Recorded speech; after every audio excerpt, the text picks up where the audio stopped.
Hey, it's Andrew here with AS Movies and Games at arcticsunburn.com. That's ARCTIC, sunburn.com.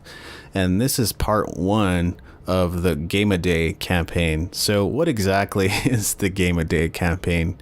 Basically, I'm in the process of promoting an eBay listing. What it is the Max DaCosta drawing that I did, and you can check that out in the show notes as well. But basically, sort of accompanying the Elysium review and the experiment that I did, I also put together a drawing for that, and now I'm auctioning it off on eBay. So in the next 4 to 5 days or so, I'm going to be putting out a podcast every single day, and so that's why it's the Game a Day campaign. So that may not necessarily sound like a lot, but it does take effort, it does take time. Podcasting is often a lot more than I ever imagined it would be, and it takes considerable personal energy to do. So I hope you can appreciate this. But anyway, for the first Game a Day campaign, I'm going to be talking about Seiken Densetsu 3.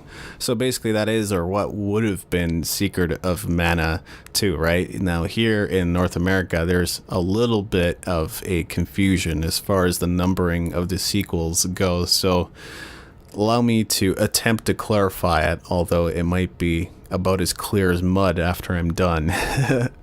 So Seiken Densetsu 3, Secret of Mana 2, it would actually be the third installment of the series, right? In Japan, the first one was on the Game Boy, so either the game just didn't make it over here to North America, or it was released under a different title. I mean, that's my theory anyway. I haven't done any reading on it. I'm sure you could, but I'm guessing it's one of those two possibilities.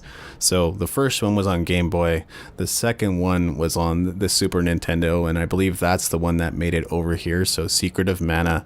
And then Seiken Densetsu 3 would have been the second installment on the SNES or the Super Famicom, as the case may be. I wanted to talk about this game because I own it and I have been playing it recently. I haven't quite finished it yet, but I'm sort of already forming my opinions around it because I've looked at basically the chart as far as finishing the game goes, and I'm really kind of almost towards the end of the game. So I feel like this is an okay time to maybe talk a little bit about it. I don't think there's going to be too many spoilers or teasers here, but just in case you ever plan to play it, or maybe a fan translation or whatever, then maybe you won't want to listen to this, or just save it for later.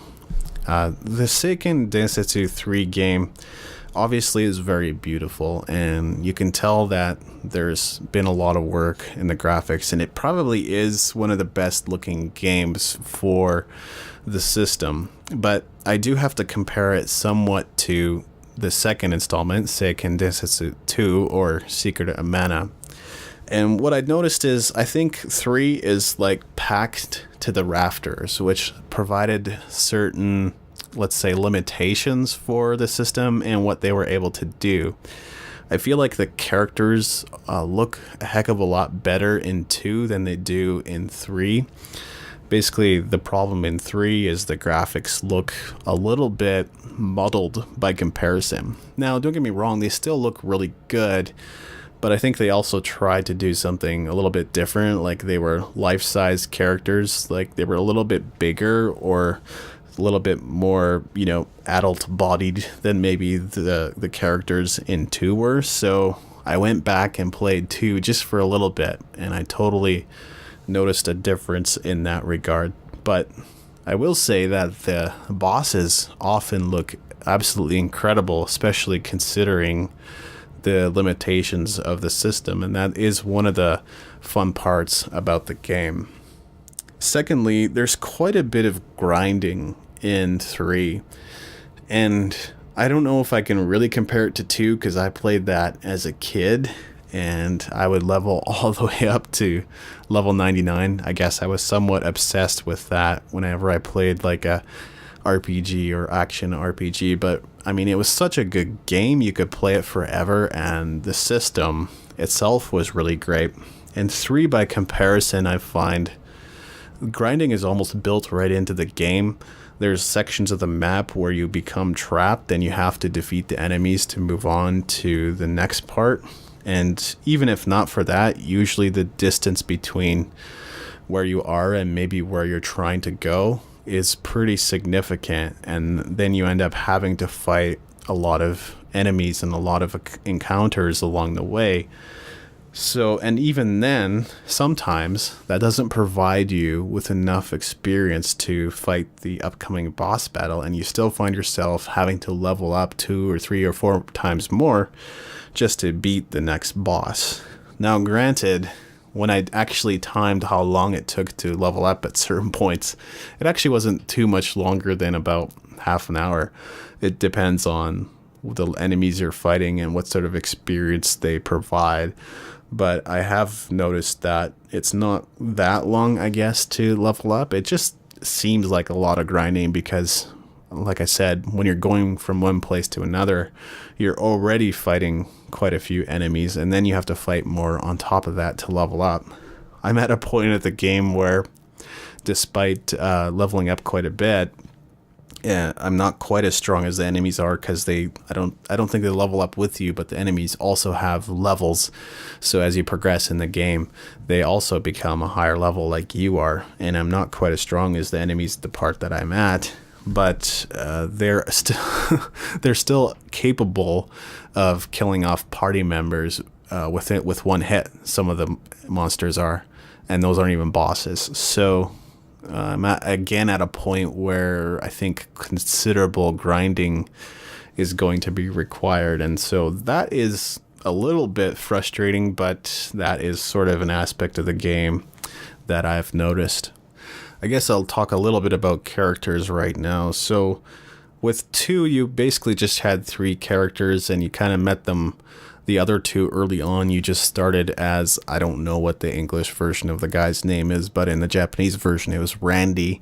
Randy was the main character of the story in Secret of Mana in the Japanese version, and then you just met a couple more characters along the way, and that was it. And then 2 of them were magic users, and you were basically the tank, in a matter of speaking. Well, in 3, you actually have the choice of choosing from 6 characters. Now, you can still only choose 3, and that's as big as your party will ever be. But you have 6 that you can choose from. So, as you can imagine, there's a few different combinations that you can do there. And I think that's pretty neat. Ultimately, I don't think it has a huge impact on how the story plays out, and they've sort of set it up that way.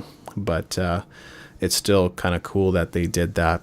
The storyline is unfortunately pretty linear, and I feel like I felt a greater sense of freedom in 2 more so than 3, but maybe I'm just being overly critical. I mean, 2 doesn't necessarily have a lot of side quests either, and you're mostly going from point A to point B, and that's your goal. I just found that to be a lot more the case in 3, where you're basically an errand boy and you're doing this and you're doing that, and then you go to the crystals and all that kind of stuff. So there's not a whole lot of side quests or sub stuff to do as far as the game is concerned. Now, a couple of other things that are interesting is the difference in the systems. So with Secret of Mana 2, sorry, not Secret of Mana, Seiken Densetsu 2, or Secret of Mana, there was a whole leveling system that included not just the characters, but also the weapons as well as the magic. So the more you used a particular spell or type of elemental spell, the more you would level it up. And the more you used a particular weapons as certain characters, the more it leveled up too. And I love that system. I think that's a really, really great. And so that's what kind of separated it from some of the Final Fantasy games and so on, I felt. Well, for whatever reason, in 3, they decided to go with more of a traditional system, and I was a little bit disappointed by that. Basically, you have to go and buy weapons and buy armor and things like that, and really there's no noticeable difference with the characters. Their attack goes up and their defense goes up, but beyond that, there's no difference with appearance and things like that, and that would be a lot of work. I'm not actually demanding that in any way, but what they did do with this system was a class change system. So I think it was at level, I don't remember right now. I think it was level 18 and level 38 where you can respectively go up a class. So, I usually play with one of the characters called Hawkeye. He's the thief. I don't know. I just like thief characters ever since Final Fantasy VI. But anyway, I go and play as him. And so he would upgrade to Ninja and then Ninja Master. But the path does split off. So you could become basically two of four things, or two to four different things, I guess. At each point, the path splits on into two. So that would give you an idea of how many different sort of classes that you could change into. So that was kind of neat. But then again, it's sort of arbitrary. You need to be level 18 and then you can class change. And then you can be level 38 and have a secret item and then you can class change. I don't know. It just seems to be lacking a little bit in the systems area for me. As for the combat system, I would say it's pretty close to 2. The thing about 3 or the difference between 2 and 3, in 2 you could sort of charge up your weapons, and depending on how high your level with that particular weapon was, you could do greater and stronger moves. So if you're at level 1, you could do a level 1 move, and then 2, and then 3, and then 4. But it would take longer to charge up. And also the characters weren't quite as effective between a certain period. So let's say that you just finished running or you just finished attacking. It would take a moment for your character to be back up to 100%. So you're a little bit more vulnerable during that time. And that was kind of one of the neat mechanics of 2. Now, 3 still has something similar, but it wasn't really quite as apparent when you were ready to attack again. So with 2, your character would kind of blink and you would hear, there was a little audio cue that let you know when your character was fully recovered and ready to attack or run again. Whereas in 3, there is no such cue, but there is just a little meter indicating when you can pull a special move. So again, I don't know. For me, 3 just feels a little more generic. As much as I love the action RPG genre, and as much as I love Seiken Densetsu 2, 3 just doesn't feel quite as good to me. So that is my thoughts so far. I guess they could change, but I can see you tomorrow for another Game a Day campaign.